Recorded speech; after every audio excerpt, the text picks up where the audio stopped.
How does a poor boy become a rich kid fast? The answer is simple. Just kill the real rich kid and impersonate him. His name is Jack and he's a genius at impersonation. Just by watching someone play the piano once, he can play it right away. He only needs to glance at someone else's signature to reproduce it perfectly. Even the thickness of the strokes is just right. Even the experts can't tell the difference between real and fake. What's even more amazing is that he imitates people's speech. My ear jazz is just noise. Just insolent noise. Listen again to how he mimics. Oh yes, jazz. Oh, jazz, let's face it, it's just insolent noise. But talent did not change his fate as a poor man. Living at the bottom, he has no opportunities. He had to earn money by painting shoes in the toilet. But on that very day he was presented with the opportunity that would change his life. A wealthy man saw him in the uniform of a prestigious school. So wealthy man asked him, "My son's Tom is also from your school. Do you know him?" Of course Jack didn't know him. He hadn't even finished primary school. The uniform was just a loan for appearances. But Jack didn't want to miss out on the chance to make friends with the rich. So he replied immediately. How is Vicky? Seems like a simple answer, but it's very thoughtful. Not only does imply that him knows, he can also throw out questions and open up the conversation with the rich man. Make a rich man feel good about him and impress him. Sure enough, within a few days he was approached by wealthy man. Wealthy man wanted him to go to Italy and bring back his son who was not coming home, and will give him a large sum of money as a reward. Jack froze. How would he know the son of rich man? He was about to say no, but the rich man turned around and walked away. The rich man didn't give him a chance to refuse. Jack had no choice but to agree to it. Back home, Jack started investigating the rich kid. When he learns that rich kid likes jazz, Jack began to learn all kinds of jazz music. With a superb learning ability, he soon got the hang of it. When everything is ready, Jack then travels to Italy and sees the rich boy on the beach. But he didn't rush into it. He watched for a while. A perfect plan was drawn up. Jack poses as an alumnus pretending to pass by, saying hello to the rich kid. The rich guy asks him what he's doing here. Jack lied and said he was here on holiday. But the rich guy sees through his lie. "If you're here on holiday, why aren't you tanned?" Jack was a little embarrassed. But luckily the rich kid's fiancée was very welcoming and invited him to lunch. At the table, Jack again used his great talent for imitation. He amused the rich boy's father by mimicking his words. Oh, I like to sail. Believe me, I love to sail. Instead, I make boats. Stop! It's too much. You're making all the hairs on my neck stand up. Just as the rich boy was feeling the novelty, Jack made his intentions clear to the rich boy. He said, "I've been sent by your father to take you home." The rich boy's face turned black when he heard. He said there was no way he was going home, and told Jack to get out of the place. To his surprise, Jack agreed. He packed his bags and said goodbye to the rich boy. But just as he was leaving, Jack appears to have accidentally dropped a few jazz records favored by rich kids. You like jazz? Love jazz. The rich boy was surprised. He had no idea that Jack and he shared the same interests and had exactly the same tastes. This immediately got the rich kid interested, immediately asking Jack to stay. But what he didn't know was that this was all Jack's plan. The woman just drew the curtains at 3 o'clock in the morning. She was surprised to find that it was light outside. She thought she was hallucinating, so she pulled up the curtains to take a closer look. But she saw a shocking scene. A bright light suddenly appeared in the distant sky. It was so bright that Ellie couldn't open her eyes. But soon it was dark again. She thought it was a normal geographical phenomenon, so she didn't think much about it and went back to sleep. The next morning, her boyfriend came over and woke her up. The two of them just came here on a trip. They were going out to familiarize themselves with the geography. Just when they wanted to go to the front desk to buy a drink, but they found that the boss was not there. They thought it was too early and the owner hadn't woken up yet, so they planned to get dressed and go out to buy. But when they arrived at the street, they couldn't see any pedestrians. This made Jack curious. How could there be no one in the morning? They wandered around and shouted, but they couldn't see anyone until they reached the square. Jack and Ellie were instantly stunned. They went along the road and looked in all the shops. They even knocked on local people's doors, but they never found anyone. Even the TV lost its signal. It was as if they were the only ones left on the island. This unusual phenomenon made them panic. They rushed back to the computer to check the information, to see if there's any breaking news, but all the websites have stopped updating since last night. Ellie tried to contact her friends. Unfortunately, she doesn't hear back from anyone. This makes the man restless. He couldn't believe that everyone would disappear overnight. So he grabbed the woman and decided to go out to look for them. But just as they arrived on the street, the man found a car that was starting. But when he went over to it, there was no one in it. The two of them got into the car and went to look for them in the distance. But after a few rounds, they still found nothing. It made them feel very sad. It's as if they've been abandoned by the world in the blink of an eye. The two hugged and comforted each other. They have to find a way to survive. Fortunately, there are many supermarkets here. The two of them went in and hauled a few carts of food, and then found a luxury villa and lived in it in style. But the good times don't last long. This day they went to the supermarket.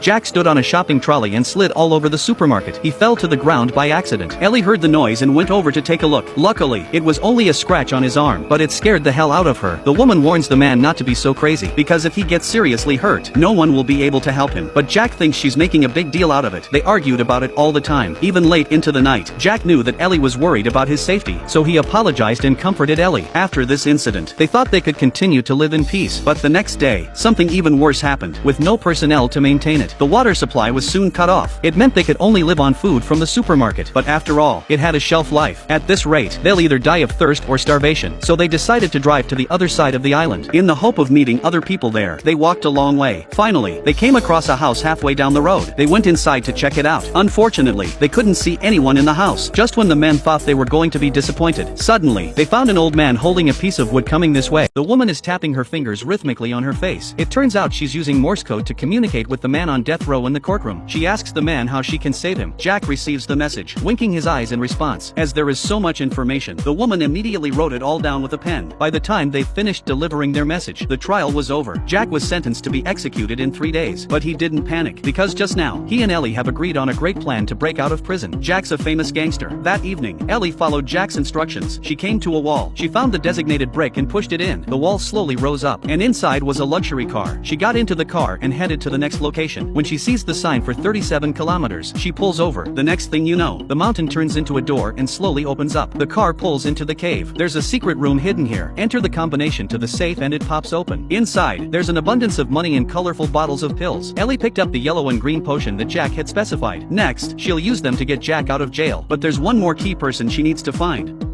The head of the Department of Justice, a man who's used his position for corruption, and he's a dirty old man. He sees that Ellie's pretty. He's always wanted her for himself, and now Ellie's actually coming to him. He can't wait to close the door. He wanted to do something right away, but Ellie asked him to show her how much he loved her. The minister swore that he'd do anything for Ellie. Ellie smiled softly, then she picked up the paper on the table, saw the news that Jack was about to be guillotined. Ellie says she's curious about this ruthless character, wanted to meet him before he died. The minister rejected it out of hand. It's too dangerous to be close to a condemned man. Ellie had to resort to her best maneuver. She teased the minister with her nose. Io posso darti tutto quello che desideri. The minister agreed immediately, but only if he went with Ellie. Ellie smiled wickedly, which was just as well. That night, the two of them arrived at the prison. The minister made up some excuse about wanting to interrogate Jack. The three of them went into the interrogation room. 27 minutes later, the minister walks out coldly and says, "Jack's like a log. He can't get anything out of me." The warden said he'd been like that ever since he'd been in prison. With a blank face and not a word to say, the next day of the execution was fast approaching. The guards cut off Jack's collar and pressed him to the guillotine, but at this point, he still looks as if this has nothing to do with him. Seeing his unusual behavior, the police chief suddenly realized something was wrong. He remembered the various human skin masks he found in Jack's house. He felt bad and went to stop the execution. This box may look ordinary, but it can rob a bank, because it contains a laser cutter. When the bank closes at 5 o'clock, when the lights go off at 5:20, it'll start right on time. It fires 2 lasers. It melts down the steel walls of the vault, and closes at 5 hours 37 minutes and 21 seconds. Why is the timing so precise? Because it's the only way to ensure that the steel is completely melted. The lasers won't set off the alarms on the outside of the steel. Then Jack crawled into the sewer near the bank, followed the pipe all the way under the bank, use a special 3-pronged drill bit to draw a circle around the outside wall of the vault. Then he extracted the cement. That way, the outer and inner walls are drilled through. All that's left is the iron mesh in the middle. This mesh will sound an alarm if it is touched. But Jack didn't panic. He picked up a steel pipe and pushed it through the hole in the middle of the mesh, then put a few drops of acid on the lock of the vault. The lock quickly corrodes. Then he opens the drain behind him. Water gushes out. He takes the opportunity to change into his diving gear. When the water reaches the wire netting, the alarm goes off. The guard heard something, rushed to check the CCTV footage. He saw the vault was full of water. Thinking it was a water main break, he turned off the alarm. Then he reported it to the manager and called the fire brigade to delay the manager's arrival. Jack also made a move on the road he had to take, forcing her to take a diversion, because only the manager had a key to the vault. The others had no key, so they had to wait outside. At this point, the water level overflowed the electric switch, causing a short circuit. Instant black screen on surveillance monitor. The operation has begun.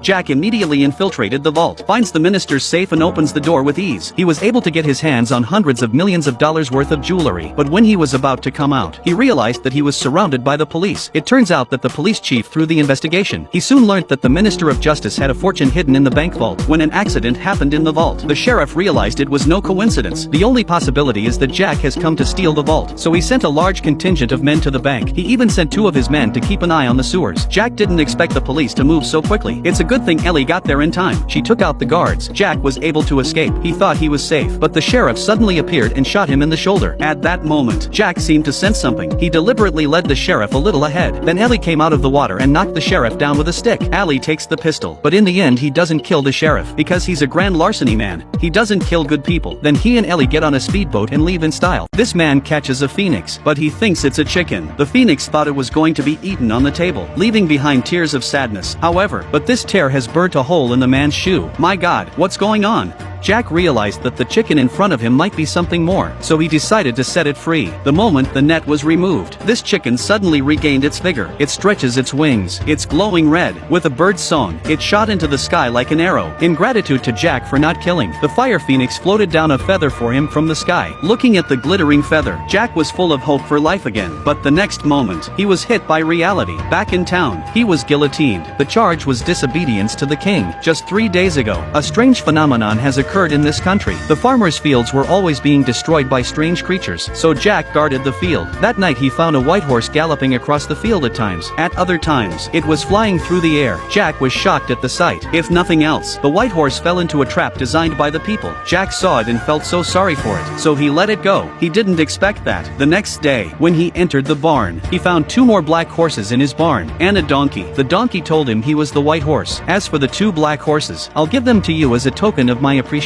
And so it was. Jack took the 2 horses and the donkey into town. He was going to sell the horses in exchange for some food, but he didn't realize 2 of his black horses were seen by the king just in time. What's infuriating is that the king even said Jack's horse was lost from the palace, falsely accusing Jack of being a thief. And yet, just then, with the donkey's bray, the 2 horses ran through the fairgrounds like demons, and knocked the king right into the flour. With a face full of flour, the king's dignity was shattered. To get back at Jack, the king ordered him to find the legendary phoenix, or else he would be killed. And that's how the opening scene happened. Just as Jack pulled out the phoenix feather to show everyone, it rained from the sky. The rain doused the flame on the feather without mercy. Looking at a curly and ugly feather, not only the king, everyone in the room laughed. They laughed at Jack for not only being a thief and a liar, so they put him on the guillotine. The executioner slowly raised his axe, and at any moment Jack's head would be cut off. And that's when it happened. Donkey sensed Jack was in danger. It raised its head and looked up at the sky. At that moment, the feather in Jack's hand rekindled its flame. With a bird's song, a ray of red light streaks across the sky. The dark sky is suddenly bright. Fire phoenix, fire phoenix. The people at the scene pointed to the sky and shouted loudly. The king also saw the phoenix in the flames at that moment. He was stunned. Just like that, the appearance of the fire phoenix allowed Jack to escape this disaster. From then on, he and the donkey lived happily ever after. The woman wakes up and realizes she's the only one left in the world. It's as if everyone had vanished overnight. There was no sign of any living thing in the streets or the alleys. Not even an ant. The eerie sight gave Ellie the creeps, so she drove back to her house in a hurry. As a result, she found that her family had also disappeared. There's no news on TV except strange codes. There's not even get a signal on the internet. Ellie couldn't understand what was happening, so she went out on the street again to find out the truth. In the end, she turned around for half a day and didn't see anyone. Just when she was in despair, suddenly she heard a sound coming from the supermarket. Ellie gleefully ran over to see what was going on. It turned out to be her own most hated colleague. Jack, disappointed. Ellie also saw hope. At least now she knew there were others alive. With hope, Ellie took to the streets again to find the others. But in the end, she couldn't find anyone. Ellie returned home in despair. But before she could rest, suddenly there was a knock on the door. She opened the door cautiously and with suspicion. Turns out it's the nasty Jack who's following her. Jack hadn't said 2 words before he was drunk on the floor. Ellie had no choice but to take him in for a while. After all, Jack's the only one Ellie's found so far. After Jack came to his senses, they went out into the streets to look for the others. They searched the streets, but they couldn't find anyone. Looking at Jack's unkempt appearance, Ellie's got a real dislike for him. She couldn't have imagined that under these circumstances, God had left her with such a man. But there's no way around it. At least Jack is company. As time passes, the two began to get on better and better. They would drink together to pass the time. They'd go to the supermarket together and go on shopping sprees. Anyway, no matter how much they take, it doesn't cost them a cent. But just when their relationship was getting warmer, the doorbell at home suddenly rang. This is the most frightening piece of futuristic technology I've ever seen. The scanners on Jack's head are running at breakneck speed.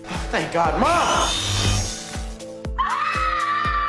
Upload complete. His body is frozen. His consciousness was uploaded into the virtual world. Although he now lives in a luxury villa, he can live forever in this world. But as soon as Jack thought that he was dead, he could not be happy. Jack wants to see the view from outside the house, but found out what's good about the world. With the flip of a switch, summer turned into winter in no time, and someone will tuck you in at night, and you don't have to worry about catching a cold. The service in the virtual world is very attentive. Not only are there angels at your beck and call, and the waiters can split up. Although there is a lot of food here, there's one bad thing about it. If you're late, you'll watch the food disappear before your eyes. What do you do when you're hungry at this time? This man gave a good demonstration. Just slam the door hard and a loaf of bread will appear. After eating it, you can do it again. This loophole is really good. Jack quickly found the joy of this world. Look how he plays.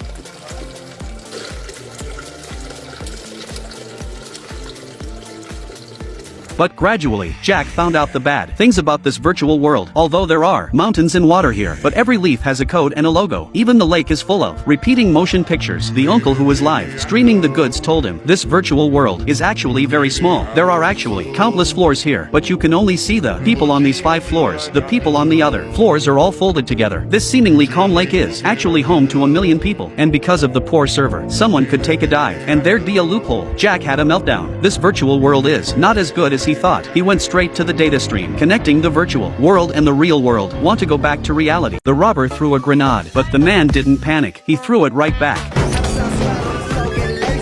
But Jack didn't die. He came back to life the next day. Then he waited for the robbers to come and rob the bank. The robbers fired 3 shots at the ceiling. The security guard threw away his gun in a skillful manner. He got down on the floor and talked to Jack about what to eat for dinner. It turns out that this is a game world. Jack is an NPC in a game, so they do the same thing every day for the amusement of real players. All the people wearing sunglasses are real players. They can do whatever they want in here. However, Jack can only act as he is programmed to act. Until this day, Jack saw an Ellie on the street. He fell in love with her instantly. He kept his eyes on her leather trousers. Tom saw this and hastened to interrupt him, saying, "That's a real player. We can't afford to mess with her." But Jack did not listen. He deviated directly from the programmed settings and went after them. He wanted to get to know the girl, but then an accident happened. Luckily, it's a virtual world. The next day, he's been resurrected once again. He came back to the cafe for more coffee, but this time he had his own idea. He insisted on ordering a different flavor of milk tea, a setting that goes against the grain of procedure, making the other NPCs incredibly nervous. The tanks outside were instantly aimed at Jack. In order not to be blown into cannon fodder, Jack hurriedly ordered the said coffee. Then everyone was back to normal. Soon after, he came to work at the bank. He watched the robbers break in. He continues to press the setting to get down on the ground, but that's when he saw Ellie again. This time he had another bold idea. Tom tried to talk him out of it. Those wearing sunglasses are real players. That just reminds Jack, why don't I grab a pair of glasses? So he came to the robber and communicated with the player. The user outside the screen was dumbfounded. How could he not follow the procedure? He knocked him to the ground in 2 blows. Seeing that love is going to leave him, Jack stood up violently. Not only grabbed the sunglasses, he also shot the player out of the air. Seeing this kind of operation, everyone was shocked, but he didn't care. He rushed outside and put on his sunglasses before realizing that everything in front of him had changed. It turns out that this is the gamer's game world. The streets are full of planes and cannons. There's a medical kit on the ground. He reached out and touched it. Immediately he repaired his wounds. This is just amazing. At this time, a player died in front of him, and a pile of money appeared on his body. He fished it out with his hand. Jack got his own savings right away. He immediately bought himself a pair of running shoes. So being a gamer can be so cool. But what he didn't know was, this action has been discovered by the programmers. They immediately entered the game, decided to kill Jack. This man digs dirt day and night. Suddenly, Jack seems to have dug something up. He peels back the dirt. There's actually a person inside. Jack was terrified. He climbed out in a hurry, digging day and night. It gave Jack cancer. Ellie tried to get the boy to help, but he refused. Jack died quickly without medical attention. At that moment, the boy came out, with a box in his hand. Ellie ran over and opened the box. Surprisingly, inside was a plastic bag containing the body. Ellie had a breakdown.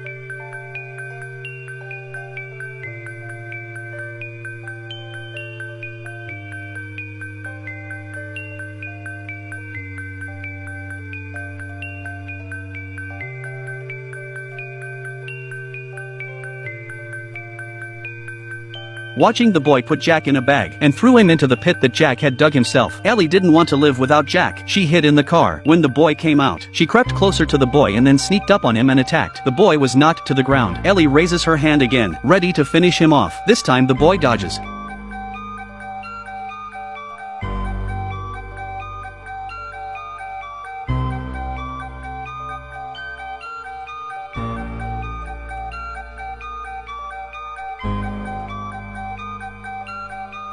Ellie jumped after him, but she slipped and fell and passed out. When she woke up again, she was in Villa 9 again. Ellie stumbled out of the house and fell to the ground. The next day, the boy put her in a bag and threw her in the pit. Then he took a shovel and filled it all back in. And when he was done, the boy drove their car back to the sales office. This moment, the salesman who showed Jack the property had died of old age. The boy put him in a bag and put him in a drawer. Everything was ready. The boy sat down in his seat. At that moment, a couple came to see the house. The boy stood up to entertain them.